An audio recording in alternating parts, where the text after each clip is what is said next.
A nossa maior riqueza como igreja são pessoas. Eu não sei para vocês, mas ver essa gurizada aqui na frente, cantando, louvando a Deus e conhecendo um pouco da vida deles, gente, para mim isso é muito empolgante. Isso aí é graça de Deus sobre nós. Ver os nossos filhos, eu sei que tem vários pais aqui, e não estou dizendo que os filhos são perfeitos ou que eles são os anjinhos em casa, não é isso que eu estou dizendo. Mas que gostoso vê-los se dedicando a Deus. E na sua caminhada, na sua luta, nos seus acertos, nos seus erros, parando e ensaiando, e não só fazendo música, porque vários deles não estão aqui na frente cantando ou tocando, mas caminhando com Jesus. Isso é um tesouro. Gente, isso é um tesouro que a gente tem que se agarrar, louvar e agradecer a Deus. Filipenses 2. Nós temos falado sobre Filipenses e vamos, deixa eu virar aqui. E vamos falar sobre Filipenses ainda mais. Deixa eu ver se eu estou conectado. Tem que apertar o botãozinho aqui. Pronto. Joia. E vamos falar ainda mais 3 semanas sobre Filipenses. Hoje, Filipenses 2, domingo que vem, Filipenses 3, no domingo seguinte, Filipenses 4. E o tema, o eixo central que amarra todo o livro de Filipenses é contentamento. Contentamento. Aprendi a viver contente, o que não é a mesma coisa que aprendi a viver alegre. Nem aprendi a viver dando risada. Tem os seus momentos para isso, graças a Deus, mas tem um momento de contentamento. E tem muito que a gente precisa aprender. E, curiosamente, quando nós olhamos capítulo 2, o tema comunidade, viver em conjunto, parece que salta aos olhos. E, para mim, o mais curioso nisso é que tudo que nós ouvimos fora do contexto da Bíblia, tudo que nós ouvimos na mídia, na televisão, em todas as mídias que existem, vão exatamente na contramão do que a gente escuta aqui. O que a gente aprende por aí é o seguinte: cara, te cuida da tua vida, porque ninguém vai cuidar de ti. Às vezes fala que família cuida, mas você é a sua família contra o mundo. Parece que nós estamos constantemente assim, tendo que cavar tempo para a comunidade. No entanto, é em comunidade que nós vamos encontrar contentamento. É na comunidade que nós vamos encontrar suficiência. E nós fugimos de comunidade porque não temos tempo, não temos paciência, não queremos pagar o preço de viver em comunidade. Comunidade é um desafio constante. Comunidade mexe com a nossa vida. E contentamento você vai encontrar, a Bíblia vai falar isso de várias maneiras, nesse contexto. Não adianta você falar, eu não tenho tempo para viver em pequeno grupo, porque eu estou muito ocupado, estou correndo muito. Querido, tu quer viver contente? Não é alegre, é um pouco diferente. O Roger, gentilmente, não mencionou meu nome, mas eu vou me entregar aqui. Minha primeira Copa do Mundo foi em 70. Eu tinha acabado de ser operado de apendicite. Para vocês terem a ideia, eu arrumei um caldeirão e aos 12 anos de idade eu soltava bombinhas dentro do caldeirão, porque eu não podia correr para fora para soltar bombinha fora. O Brasil fazia gol, Copa de 70, alguns de vocês nem lembram disso, nem tinham nascido, mas eu lembro. E a gente soltava a bombinha dentro do caldeirão só para fazer barulho. Eu gosto muito de Copa. Esse ano eu estou fazendo um jejum de Copa. Acho que o Roger está falando de mim. Não sei se mais alguém não assistiu o jogo do Brasil. Eu, de propósito, estou me recusando a assistir a Copa. E não peço que ninguém faça isso. Lá em casa o pessoal assiste o jogo de boa, tá? Não tem nenhum problema. É um jejum muito pessoal. E a razão principal para mim foi que 2 meses antes do início da Copa, eu vi a notícia de uma menina de 2 anos que morreu em Curitiba. A mãe tentou levar a 4 hospitais e não conseguiu vaga. Ela estava num táxi, foi de hospital em hospital em hospital. A notícia seguinte no rádio, depois da morte da menina, foi que o estádio em Curitiba, com fundos públicos, havia sido liberado pela FIFA. Aí eu fiquei indignado. Falei, eu não... E Tem gente que consegue assistir o jogo e torcer contra o Brasil. Eu não consigo. Se eu assistir o jogo, eu vou torcer para o Brasil. Eu não consigo. Então eu falei, não vou fazer um jejum. Não acho que a Copa está nem aí para mim, tá? Não acho que alguém vai ficar abalado porque eu não estou assistindo. Talvez a família, que eu fico num canto lendo. Mas para mim tem sido bom, porque isso que o Roger mencionou rapidamente é muito verdade. Tantas coisas nos entretêm, o famoso circo.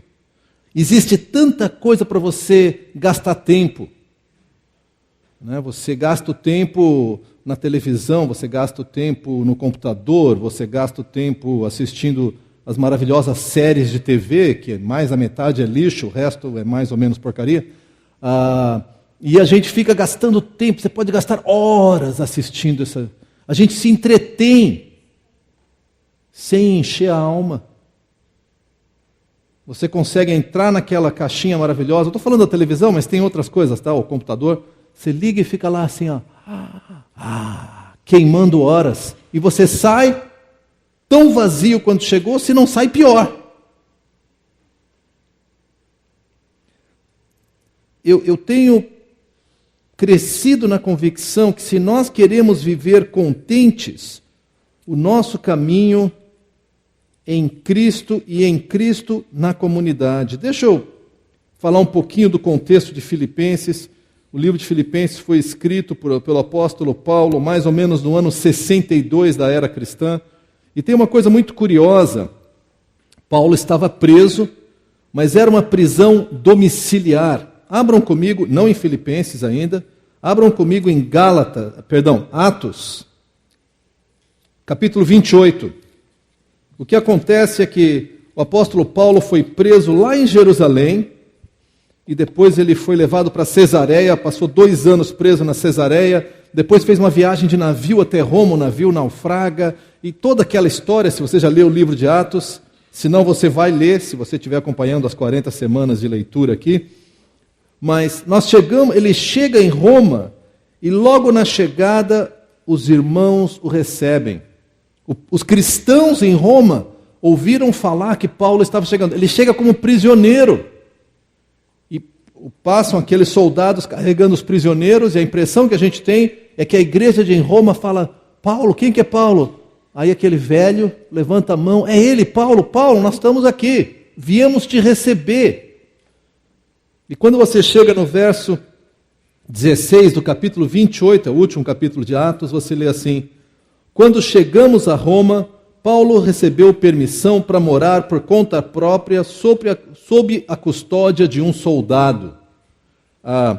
Nós não sabemos exatamente o contexto em que isso aconteceu, mas Paulo, acorrentado, pagava por uma casa e constantemente tinha um soldado com ele. Esse soldado não era um soldado comum, era da guarda pretoriana, da guarda do palácio, que em geral eram filhos dos nobres romanos, senadores, generais, oficiais. E era assim a elite da tropa. E por que eles guardavam Paulo? Porque Paulo não era um criminoso comum. Criminoso comum eles jogavam na cadeia, jogavam para os leões, problema resolvido. Paulo era um cidadão romano e um criminoso político. Um preso político. Por isso, ele morava na sua casa e o tempo todo, provavelmente, a figura não mostra isso, mas a maioria das pessoas acreditam que tinha um soldado que estava acorrentado a Paulo o tempo todo. E eu não sei de quanto em quanto tempo, não achei nenhum registro disso, de quanto em quanto tempo trocava o soldado. E era o outro que ia lá e se acorrentava a Paulo. E o que é curioso com isso, pelo menos na minha opinião, é que existem frutos. O Ed falou disso. Abra comigo agora ali em Filipenses, vira alguns livros, e repara só que coisa curiosa, no capítulo 1, verso 13. Aliás, podemos ler os versos 12, Filipenses 1, 12 e 13. A gente lê assim, quero que saibam, irmãos, que aquilo que me aconteceu tem, ao contrário, servido para o progresso do Evangelho. Paulo está preso quando ele escreveu Filipenses. É a carta que ele fala de viver contente. Olha só o verso 13. Como resultado, tornou-se evidente a toda a guarda do palácio, ou guarda pretoriana, e a todos os demais que estou na prisão por causa de Cristo. Eu quero que você imagine aqui um soldado romano, filho de um nobre, tropa de elite, tentando viver uma vida de pagão, porque eles eram todos pagãos. De vez em quando ele vai lá e presta um serviço de 8 horas acorrentado a um velho maluco que só fala de Jesus. O que você acha que aconteceu? Ficou conhecida de toda a guarda do palácio que eu estou aqui por causa de Jesus. O cara chega aí acorrentado, e aí o guarda está olhando assim, aí o Paulo fala: oi, sabe por que eu estou preso? O senhor é um prisioneiro político. Pois é que eu sirvo o Senhor Jesus. Senhor Jesus? O que é isso? Senhor Jesus, deixa eu te explicar. Paulo tinha uma audiência cativa, literalmente. Não tinha como fugir, ele estava acorrentado ao prisioneiro. Olha comigo, capítulo 4 de Filipenses. Estou pulando para frente, desculpa, que eu não pude deixar de compartilhar isso com vocês. Verso 22. Paulo está se despedindo, e no verso 22, Filipenses 4, 22, nós lemos assim: todos os santos lhes enviam saudações, especialmente os que estão no palácio de César. E há registros históricos que houve um grande número de conversões em Roma, inclusive vários dos oficiais romanos. Porque de quando em quando eles tinham que fazer um período ali de prestar um serviço de 8 horas acorrentados ao maior evangelista que nós conhecemos no Novo Testamento. Mas o que para mim é mais interessante no meio disso tudo é que, se você olhar de novo no capítulo 1, eu sei que o Ednardo já explicou o capítulo 1, fez um excelente serviço. Desculpa, Ed, vou dar uma pescada aqui. Verso 20, olha só o que o apóstolo Paulo diz: aguardo ansiosamente, espero que em nada serei envergonhado, ao contrário, com toda a determinação de sempre, também agora, Cristo será engrandecido em meu corpo, quer pela vida, quer pela morte. Paulo preso, acorrentado a um soldado pagão, que provavelmente era muito arrogante, porque os soldados pretorianos eles não prestavam contas a nenhum oficial do exército, só ao imperador, aos seus próprios oficiais. Eles ganhavam 1,5 vezes mais do que qualquer dos outros soldados romanos. Eles tinham um salário melhor, aposentadoria precoce, tinham um acampamento especial em Roma. Nenhum soldado podia andar armado em Roma, uma tropa. Eles podiam. E esse homem é acorrentado a Paulo, e eu tenho certeza que vários deles deviam olhar com grande desprezo esse velho maluco judeu que está dizendo que tem outro imperador. Eu sou guarda do imperador. Como assim tem outro senhor? Só tem um senhor, que é César. No entanto, Paulo não se importa com isso. Ele não fala: pois é, fui injustiçado, viu? Nós temos que falar com o Supremo Tribunal, porque essa pena está injusta. Isso aqui não está correto, porque na verdade foi um julgamento político. Foi mesmo, tá? Não tem a menor dúvida, ali não tinha nenhuma questão. Ele simplesmente fala: eu estou aqui, eu vou engrandecer Jesus, que é pela minha vida, pelas minhas cadeias, pela minha morte. E eu fico pensando no número de vezes que eu, e desculpa queridos, acho que muitos de nós aqui, gastamos tempo reclamando, resmungando do nosso trânsito maravilhoso em Porto Alegre. Eu sei que não é bom.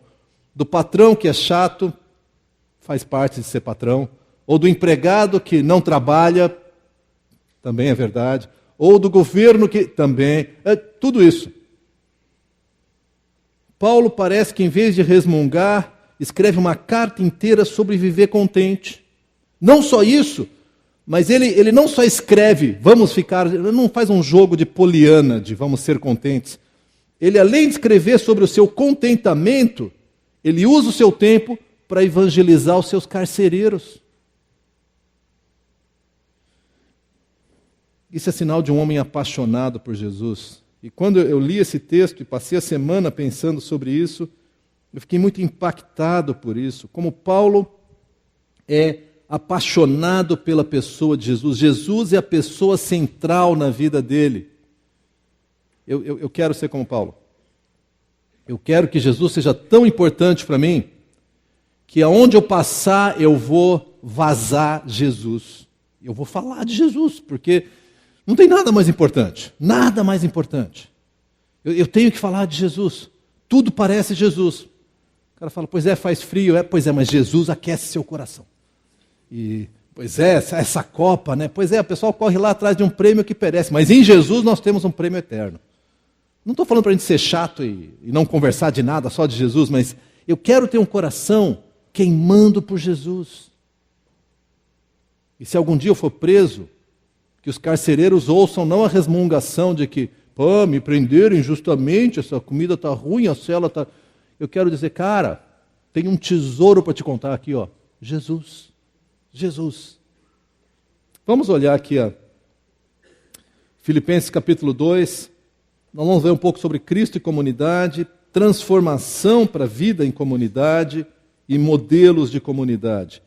Primeiro, eu queria olhar com vocês rapidamente versos 1, 2, 3, até os 5, de 1 a 5 do capítulo 2. Nós lemos assim: se por estarmos em Cristo, nós temos alguma motivação, alguma exortação de amor, alguma comunhão no Espírito, alguma profunda afeição e compaixão, completem a minha alegria. O que Paulo está dizendo é o seguinte: já que nós temos tudo isso, ele fala, não, mas ele diz se. Se nós temos, então, pois é, sendo que nós temos, então, ele vai fazer 3 desafios para nós. O primeiro, verso 2. Completa a minha alegria, tendo o mesmo modo de pensar, o mesmo amor, um só espírito e uma só atitude. Isso quer dizer unidade, quer dizer caminhar juntos, quer dizer pensar em comum. Não quer dizer uniformidade, isso é outra coisa. Mas quer dizer, sim, que eu vou sacrificar minhas opiniões e preferências em prol da unidade. E como nós sempre estamos comparando igreja e família, e nós cremos que isso é o chamado de Deus para nós fazemos isso em família. Porque se você não fizer isso em família, a tua família vai ser um inferno. Se cada um na família escolher o que gosta e o que quer fazer, e não der a menor bola para o que os outros querem, você não tem uma família, você tem um bando de gato brigando. Eu sei, lá em casa nós já passamos por isso mais uma vez. Ou seja, você constantemente tem que ceder um ao outro. E você faz aquilo que não é a tua preferência, mas por amor ao outro você faz. Porque você tem um plano maior e as coisas menores não têm importância. Basta chegar um neném em casa, que o pai e a mãe se fazem de bobos e viram tudo que precisa virar e fazem um monte de coisa que eles nem gostariam de fazer em prol do bebê. Que nos primeiros meses de vida nem grato ele é, porque ele nem essa noção ele tem de gratidão. Mas você se quebra por ele. Isso é família. E esse é o alvo de Deus para nós como igreja. Se você chega na igreja e fala, louvor assim eu não gosto. Mensagem não devia ser assim. Está muito frio, está muito quente. Isso aqui eu vou pagar, isso aqui eu não vou pagar. Está muito caro, está muito barato. Não está do jeito que eu quero. Se nós vivermos assim, queridos, é derrota na certa. E eu creio que é isso que o diabo procura semear entre nós. E procura semear assim, essa liderança não está do jeito que eu quero. Não é assim. Porque se eu fosse líder, ou então, não, eu nem quero ser líder, mas não é assim que lidera. E não é assim que faz. E os adolescentes são muito barulhentos, fazem muita bagunça. Né? Fica tocando aquele barulho, aquela coisa horrorosa. Né? Ou então o pessoal da terceira idade só quer cantar hino, aquele livrinho aqui, que coisa horrorosa, aquele negócio parado, não vai para frente. Ou então, gente, se a gente entrar, cada um defender as suas preferências, nós estamos mortos como igreja. Mortos. Paulo fala, se nós estamos em Cristo, nós temos que viver unidos. E olha a descrição que ele faz, é radical, gente. Ele fala, tendo o mesmo modo de pensar, o mesmo amor, um só espírito, uma só atitude. A maioria de nós fala, não sei se eu consigo. Por isso que Paulo continua e fala, por isso nós precisamos de humildade. A expressão do verso 3 é, nada façam por ambição egoísta ou por vaidade, mas humildemente considerem os outros superiores a si mesmos. Nada façam por partidarismo, vou puxar para a minha parte, vou lutar pelo que é meu. E deixa eu dizer uma coisa que eu tenho gostado, e isso tem crescido no nosso meio, e eu espero que cresça muito mais. é quando os vários ministérios aqui, sábado é um período meio disputado, né? Porque nós temos instalações muito grandes, mas ainda assim, de vez em quando, 2 grupos querem usar o mesmo lugar ao mesmo tempo. O que eu tenho gostado de ver é os líderes sentarem e falarem, bom, dá para você ir para o salão tal, não dá? Não, então eu vou, e leva. Nós temos tido pouquíssimos, graças a Deus, pouquíssimos conflitos. Por quê? Porque o objetivo é o que é o melhor para o corpo. Tem um lugar lá na sala, na varanda, onde eu gosto de sentar com o meu livro, com o meu computador para estudar, só que é perto da televisão. E também fica na mesma sala onde fica o piano. E de vez em quando tem um tocando piano, tem outro no computador, outro na televisão. A minha vontade é falar, todo mundo cala a boca, para de tocar piano, porque eu preciso estudar sobre o amor de Deus. Legal, né? Só que é ridículo. Não faz o menor sentido, mas a vontade é, calem a boca vocês, eu quero estudar. O que eu faço? Eu junto meus livrinhos, vou lá para o meu quarto, fecho a porta, ponho minha cadeirinha lá e vou ler. Porque é isso que é família, gente. Às vezes o som está muito alto, às vezes não está alto o suficiente para você. Às vezes tem gente cantando uma música que toca o seu coração, às vezes tu acha uma chatice aquela música. Deixa eu dizer para ti, não importa tanto, a gente não faz coisa para puxar a brasa para a nossa sardinha. Nós não vamos fazer as coisas por aquilo que eu acho melhor. Olha a segunda parte do versículo. Considerem os outros superiores a você. Considerem os outros superiores a você. A pergunta não é se o outro é superior ou não. Isso não interessa. Você vai ter mais consideração pelo outro do que por si mesmo. De novo, deixa eu voltar para o exemplo de casa. Quando o bebê chega em casa, ele chora de noite e você levanta. Se você olhar para uma questão assim, técnica, quem que é superior? Você fala, Daniel, a pergunta não faz sentido. Me tolera um pouquinho aqui. Quem que trabalha? Quem que ganha? Quem que pensa? Quem que planeja? Quem que é a pessoa que provê para aquela família? Você fala, Daniel, mas não importa. É o bebê, a gente ama, por isso todo mundo se sacrifica. É exatamente isso. É exatamente isso. Ele não está dizendo, olha, aqueles que são mais importantes, você... Não! Ele está dizendo, considere os outros mais importantes do que você. Superiores. A coisa vai ficando difícil, né? E ele continua ainda no verso 4, falando sobre serviço. Ele fala assim, cada um cuide não somente dos seus interesses, mas também dos interesses dos outros. Se nós vivêssemos numa sociedade que vivesse só esse versículo, nós teríamos um mundo completamente diferente. Mas o negócio é o seguinte, eu cuido da minha parte, eu cuido daquilo que é meu. Se eu sujar o teu bairro, o problema é teu, não é meu. Se eu criar um problema para você, cada um, ou então a gente culpa o governo. O governo tinha que fazer alguma coisa porque eu joguei lixo na rua. Que entope os bueiros e dá enchente. Esse governo não cuida da limpeza da cidade. Mas quem é que suja a cidade? São ETs que aparecem e sujam a cidade. Nós vimos o exemplo dos japoneses que limparam o estádio. E eles tinham perdido. Tenho medo do que os brasileiros vão fazer quando perder no estádio. Mas deixa para lá, isso aqui não é nosso assunto aqui. Gente, como a gente precisa aprender isso. E com isso eu não quero dizer que nós temos isso resolvido. Lá em casa nós temos uma regra que cada um lava a sua própria louça. Eu não sei quem é que inventou essa regra, ela é péssima, eu detesto essa regra, que eu odeio lavar louça. Mas a gente lava a louça. Só que de vez em quando parece que louça multiplica. Um dos meus filhos tem a seguinte teoria. Assim como canetas Bics desaparecem, louça se multiplica. Aparece. Acho que caneta Bic desaparece e vira louça, suja. Nunca limpa no armário, que seria muito razoável. Né? Cada um cuide não somente do seu. E o mais legal é que quando a louça suja aparece, nunca foi ninguém.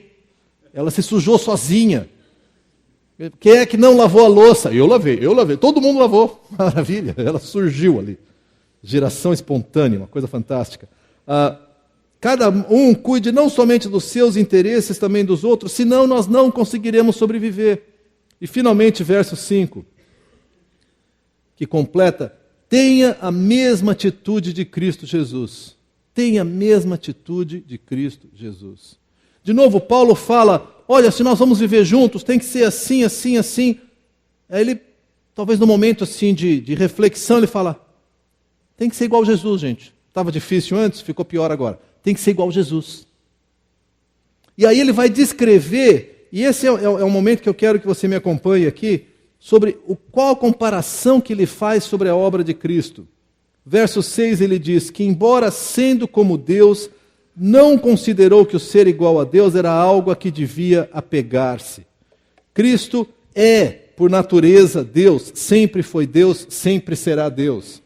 Mas ele não precisava que todos prestassem atenção. Eu sou Deus, eu sou Deus, atenção, eu sou Deus.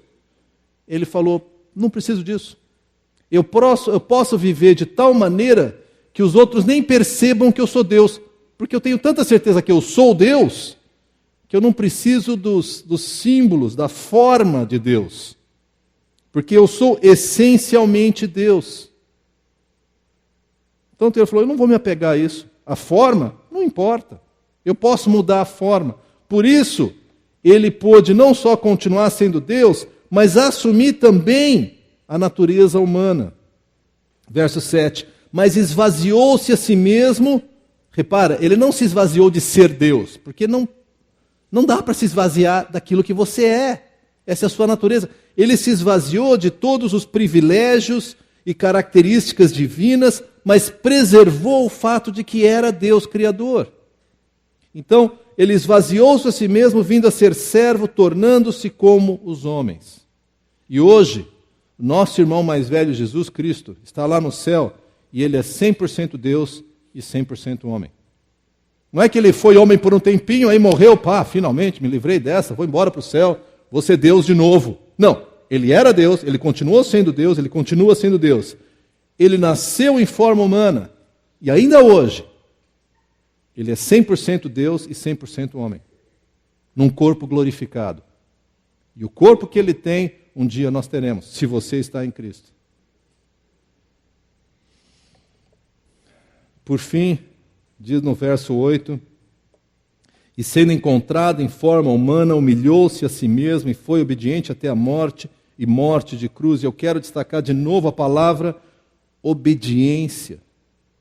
Obedeceu. Aquilo que Jesus fez, ele fez por obediência, por sacrifício. Não foi para cumprir a sua própria vontade. Mas ele falou, eu vou limitar a minha glória, continuo sendo Deus, mas eu vou limitar a minha glória, vou assumir uma forma humana, e era tão humana que ninguém acreditava que ele era Deus. Ele não era um homem de 2,5 metros e super poderoso. Ele era um homem. Você passaria por ele na rua e falava, é um mané, carpinteiro. Aliás, vinha de uma região bem desprezada ali na Judéia. Era um galileu, aquela racinha. Que coisa interessante. Mas ele se humilhou e pagou a morte de cruz. Versos de 9 a 11, acompanhe aqui enquanto eu leio. Por isso Deus o exaltou à mais alta posição, e deu o nome que está acima de todo nome, para que ao nome de Jesus se dobre todo joelho nos céus e na terra e debaixo da terra, e toda língua confesse que Jesus Cristo é o Senhor, para a glória de Deus Pai. Nome que está acima de todo nome. O nome que pode, não pela pronúncia do nome, mas a presença que pode transformar a sua vida e a minha. Aquele que pode, de uma maneira muito concreta, trazer vida para a sua existência morta. Aquele que pode encher o seu coração infinitamente mais do que qualquer Copa do Mundo, não importa se o Brasil ganha ou não. Eu verdadeiramente não sou contra a Copa do Mundo, tá, gente? Podem continuar assistindo, curtindo, não tenho problema com isso. Mas é aquele que pode fazer seu coração encher e bater? Como é que você reage quando você pensa sobre Jesus? A Bíblia diz que todos vão dobrar o joelho diante dele, aqueles que estão nos céus, todos os anjos, todas as potestades, na terra, e mesmo aqueles inimigos de Deus que estão debaixo da terra, simbolicamente falando, também vão dobrar os seus joelhos a Deus. Como é que Jesus, o nome de Jesus, a pessoa de Jesus mexe com a sua vida? Manhã de manhã você levanta, que diferença faz que tu é um seguidor de Jesus? Como é que isso toca o seu coração? Como é que isso transforma o seu coração? Como é que isso confronta a sua mesquinhez, o seu egoísmo, a sua impaciência, a sua vontade de querer aparecer, eu sei lá quais são as suas lutas. Será que Jesus é central para nós? Ou será que Jesus é um elemento da doutrina cristã a qual eu presto atenção toda vez que eu vou na igreja? Ou quando eu canto aquelas músicas, Jesus, tu és tudo para mim. Eu anotei algumas das frases que o quarteto cantou. Perto de ti para sempre eu quero estar. O meu viver eu entrego só a ti. Ao que tu tem entregado o teu viver, querido? Não estou só perguntando se você é salvo no Senhor Jesus Cristo ou não. Creio que a maioria aqui é. Mas qual que tem sido o centro da tua vida? O apóstolo Paulo era tão apaixonado por Jesus que, acorrentado a um soldado pagão, ele falava, glória a Deus, posso evangelizar. E se ele tivesse liberto, ele falava, glória a Deus, eu vou pregar. E se ele tivesse com os irmãos, e nós vamos ver várias vezes aqui, ele se alegrava porque os irmãos estavam juntos. E se ele estava sozinho, ele podia orar e pedir a Deus. A segunda prisão de Paulo foi muito pior do que essa. Essa primeira ele ainda tinha, habitando na mesma casa, um pequeno grupo ao redor dele, os seus discípulos mais chegados.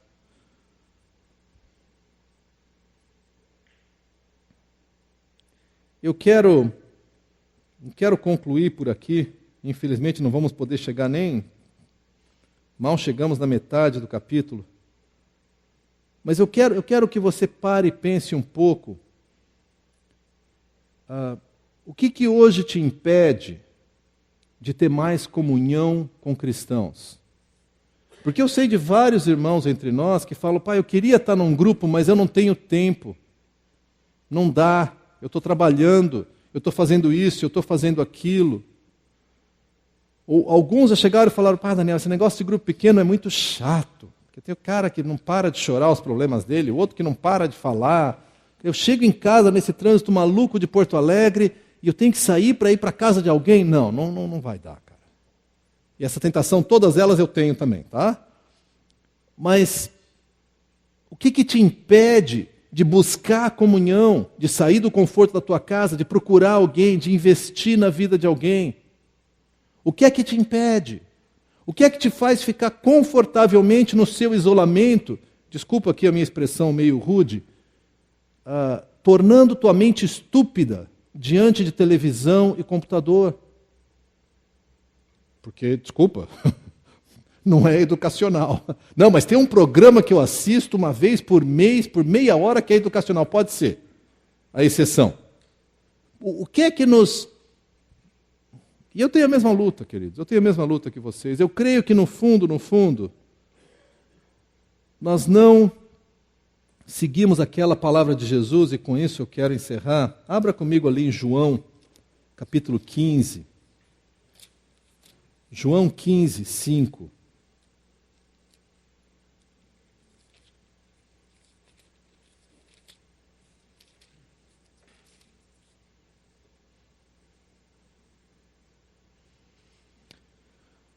Capítulo 15 nós já estudamos alguns anos atrás aqui na Conde, em que Jesus explica que Ele é a videira e que Ele quer que cada ramo dê seu fruto. Se você está em Cristo, você é um dos ramos. Aí chega no verso 5, João 15, 5, nós lemos assim, Jesus falando, eu sou a videira, vocês são os ramos. Se alguém permanecer em mim e eu nele, esse dará muito fruto. Você não pode ser cristão e não dar fruto. Não é que não pode, é proibido. Não pode, é impossível. Se você está em Cristo, você vai dar fruto. E eu não estou falando de evangelismo, estou falando de vida transformada. Não é só que você não vai cometer pecados horríveis, eu espero que não faça isso. Mas o teu coração vai ser transformado. É impossível tu falar, eu sigo a Jesus, mas eu cheguei num estágio bom, estou tranquilo, vou continuar minha vidinha aqui, até Jesus me chamar para o céu. Se alguém permanecer em mim e eu nele, esse dará muito fruto. Agora, olha só a segunda metade da frase. Pois sem mim, vocês não podem fazer coisa alguma. Sabe por que a nossa vida cristã é fraca? É uma vida cristã nhenhenhé? É uma vida cristã que não tem poder de Deus? Porque a gente não permanece em Cristo. Aí, se eu não permaneço em Cristo, eu não vou ser humilde, eu não vou me unir aos meus irmãos, eu não vou servir aos meus irmãos, porque eu tenho uma prioridade maior, eu mesmo. Os meus interesses, aquilo que eu quero fazer.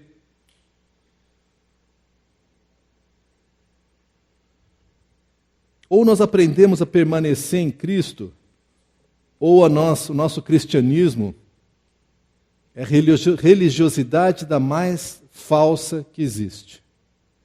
É religiosidade de final de semana. E desculpa, aí é muito chato.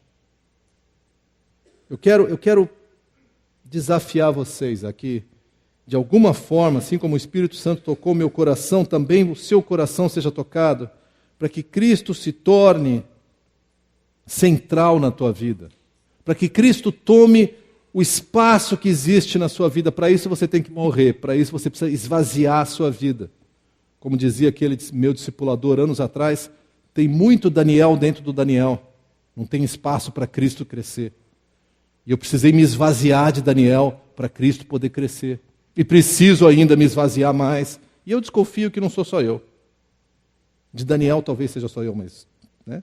E se esvaziar de si mesmo para Cristo poder entrar. Isso quer dizer negar a sua preferência. Isso quer dizer negar alguns dos seus anseios. Isso quer dizer, quando tem um anseio no teu coração, tu vai para Cristo e fala assim, Cristo, é isso mesmo? É isso que o Senhor tem para mim? Como é que o Senhor vai suprir o meu anseio? Porque se você tentar suprir teu anseio longe de Cristo, obviamente ele não vai ser prioridade na tua vida. Perto de ti para sempre quero estar. Meu coração vai te amar e te adorar. Meu viver eu entrego só a ti. Baixe sua cabeça comigo. Senhor meu Deus, eu quero te agradecer pela profundidade da tua palavra, Pai. Eu quero te agradecer pelo poder da tua palavra, pelo modo como o Senhor tem nos abraçado, tem cuidado de nós, pelo modo como a sua presença tem sido marcante. Pai, eu quero viver como Paulo, que quer viver, se quer morrer, se ele ia engrandecer a Cristo. Eu quero chegar no final da minha carreira, da minha corrida, e viver para Ti. Eu quero que o meu dia, não importa se ele é ocupado de trabalho, de serviço ou de entretenimento, ele seja ligado em Ti. Eu quero aprender a permanecer em Ti. Eu quero que os meus queridos também aprendam, Pai. Porque nós queremos viver para Ti. Nós verdadeiramente queremos conhecer o poder do Teu Espírito Santo em nós. Eu creio que muitos de nós estamos cansados de formalismo religioso. Nós queremos conhecer o poder de Deus agindo em nós. Eu quero ser menos mesquinho, Pai, menos egoísta, menos irritadiço. Eu quero ser mais amoroso. Eu quero ser mais semelhante a Jesus. Como diz ali, eu quero ter a mesma atitude que marcou ao Senhor Jesus. Pai, vem mover no meu coração, vem mover no coração dos meus queridos. Vem nos dar a transformação que o Senhor mesmo tem para nós. Nós queremos para sempre andar perto de Ti. Nós queremos Te entregar todo o nosso viver para a Tua glória. É o que eu peço, é o que eu agradeço, no nome de Jesus. Amém.